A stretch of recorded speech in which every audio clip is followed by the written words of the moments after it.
가볼게요. 자, 총 2개의 한시 작품이 나와 있는 세트입니다. 여러분들 페이지로는 73번 페이지를 열어주시면 되겠고, 자, 일단은 이 두 작품에 관련은 방금 써드린 대로 한시라는 녀석들이죠.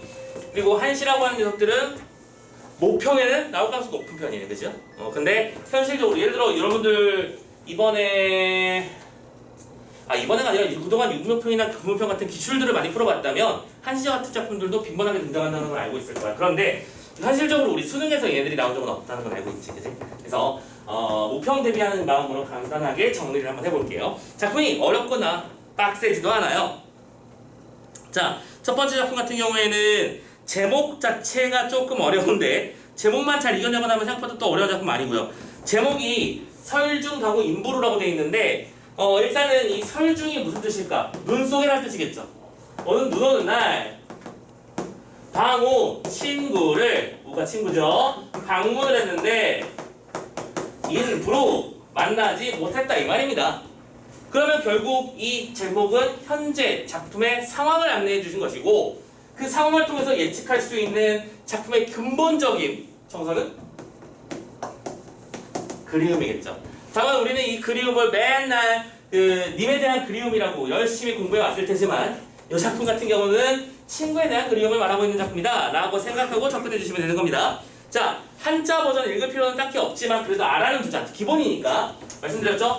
한 행당 글자의 개수를 따져보니까 이 녀석은 총 5글자로 되어 있으니까 5원이라고 쓰고, 두 번째, 지금 총 줄의 수, 행의 숫자는 4개니까 절구라고 부를 수 있지. 그래서 5원 절구의 한시다 라고 하는 거 잡아주시고, 만약에 4줄, 한 글자, 한 행당 4글자가 있으면 4원, 한 행당 7글자가 있으면 7원 이렇게 부르는 거죠. 또 4줄이면 절구, 8줄이면 율시, 10줄 이상이면 배율 이렇게 부르기도 하고요.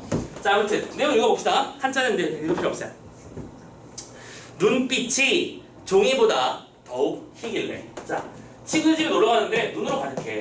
근데 참고로 눈빛이 그렇게 희다라고 하는 것은 뭐와의 공통점을 뽑아낸 거야? 종이와의 공통점을 뽑아낸 거지. 그런데 참고로 이 안에 숨겨져 있는 정보는 하얗게 눈벌판이 펼쳐져 있다는 얘기는 그 집에 사람이 있다는 얘기가 없다는 얘기야. 없다는 얘기가 되겠지. 옛날에는 지금처럼 야, 나 너 2시까지 너네 집 놀러 갈게 하면서 인사하고 가는 게 아니잖아요. 그냥 무작정 걸어서 실제로 그 집에 사람이 있어야만 만날 수 있었기 때문에 이렇게 못 만나는 거 아주 비일비재한 녀석이었지. 자, 그런데 어쨌든 이렇게 하얗게 펼쳐진 종이 위에다, 종이란다, 눈 위에다가 채찍 들어 내 이름을 그 위에 썼대요. 여기다가 첫 번째 채찍을 들었고요. 두 번째 내 이름을 썼답니다. 참고로 채찍을 들었다는 것도 상황을 설명해 주는 겁니다. 하얀 눈에서는 친구의 부재를 확인할 수 있고, 채찍을 들었다는 것을 통해서는 화자가 뭘 타고 왔다? 말 타고 왔다 그 말이잖아. 뭐 어려운 내용 아니잖아, 그지? 하지만 이름을 남겼다는 얘기는 방문의 목적이 이루어지지 못했다라고 설명하면 되겠지. 방문했다고 오해할 수 있으니까 다른 말로 표현해 볼게요. 방문을 했지만 목적을 이루지는 못했다. 그 목적은 친구를 만나는 것이었을 테니까요. 그래서 바람아 불어서 땅 쓸지 마라라고 하면서 이번에는 바람을 부르고 있습니다. 이때 바람이라는 녀석은 부르는 대상이었으니 뭐였어? 돈호법이라고 설명할 수 있어. 그죠? 돈호법 뭔지 알고 있지? 상대방을 부름으로써 주의를 환기하는 방법. 두 번째, 바람에게 부탁한 내용은 뭐냐면 불어가지고 눈을 없애지 말아달라고 부탁하고 있어. 왜? 내가 거기다 글씨 써놨잖아. 그치? 그러니까 이 녀석은 상대방을 나의 의사를 알아듣고 행위할 수 있는 존재로 파악하고 있으므로 의인법. 좀 잡아주시면 될 거야. 그래서 땅 쓸지 마라. 주인이 올 때까지 기다려주렴. 주인을 기다려달라. 그래서 그 주인이 이 글씨를 보고 나의 방문을 알 수 있게 해달라. 이해됐습니까? 물론 글 한 편 써가지고 편지를 그 벽에 창문 옆에 딱 꽂아놓으면 당연히 알지. 하지만 로망이라는 건 이런 거잖아.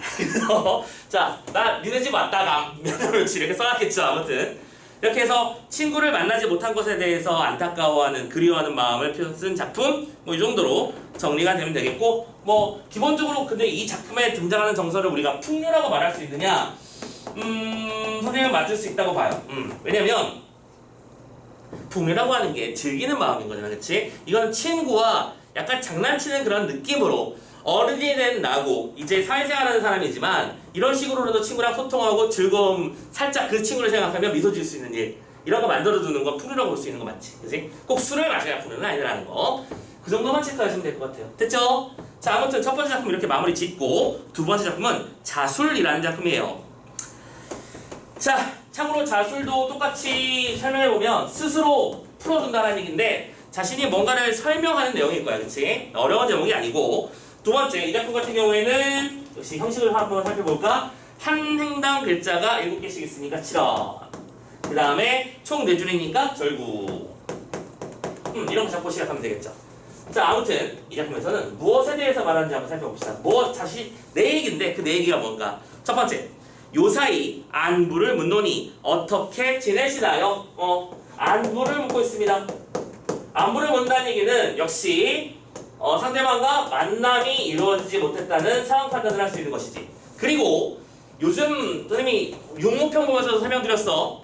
작품들을 밑도 끝도 없이 옛날처럼 막 아무렇게나 들고 오는 게 아니라 새 작품에 뭔가 공통 요소를 자꾸 찾아내야 된다. 참고로 공통 요소가 원래는 중요했던 것이 맞는데 갈래복합지구 같은 경우도 마찬가지야. 근데 최근이라고 하면 한 3, 4년 전까지만 해도 한 작년 그 이전까지만 해도 이때 등장하는 가나다 작품들이 보통 밀접한 연관계를 찾기가 어려운 작품들이 많았어. 그래서 보통 시험 문제는 뭘 낸다? 표현상 특징의 공통 요소를 많이 냈지. 뭐 둘 다 의인법을 썼어. 둘 다 시상관계 방식이 근경에서 원경이야. 이런 식으로 문제를 많이 내다가 다시 복고풍으로 돌아온 거예요. 두 작품의 공통점을 찾아내셔야 돼요. 누군가 뭐예요? 지금 키워드는 둘 다 썼네 또. 잠깐만.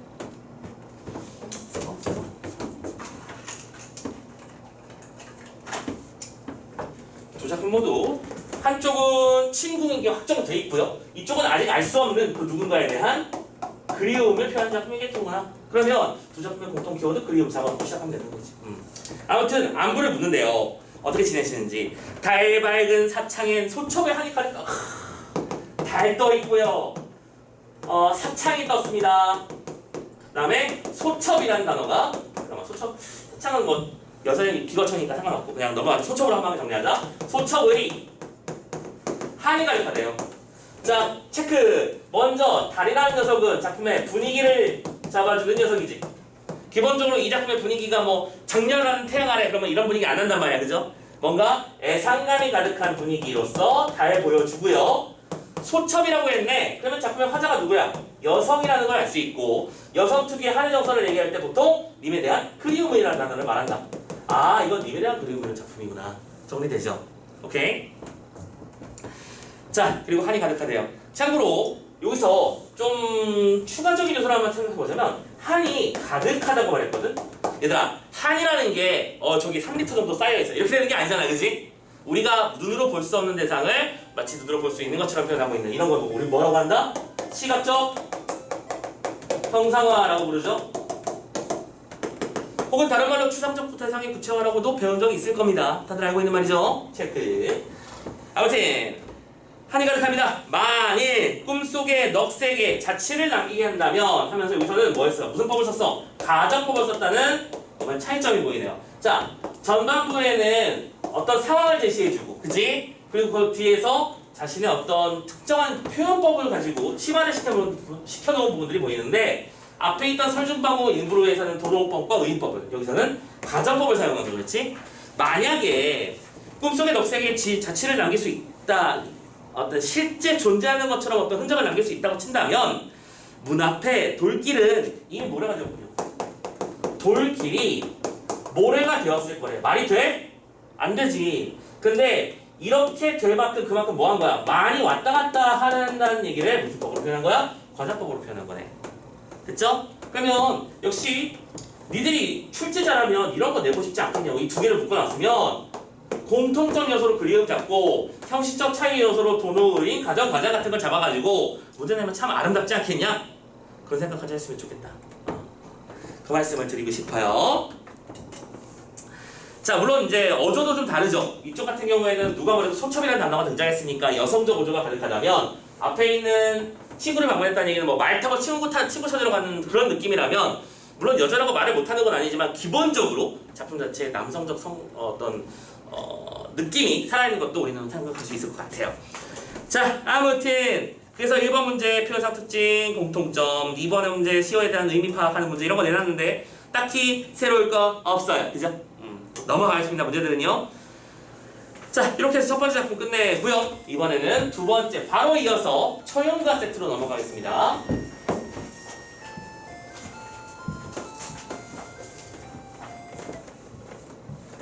영상 좀 끊어줄까?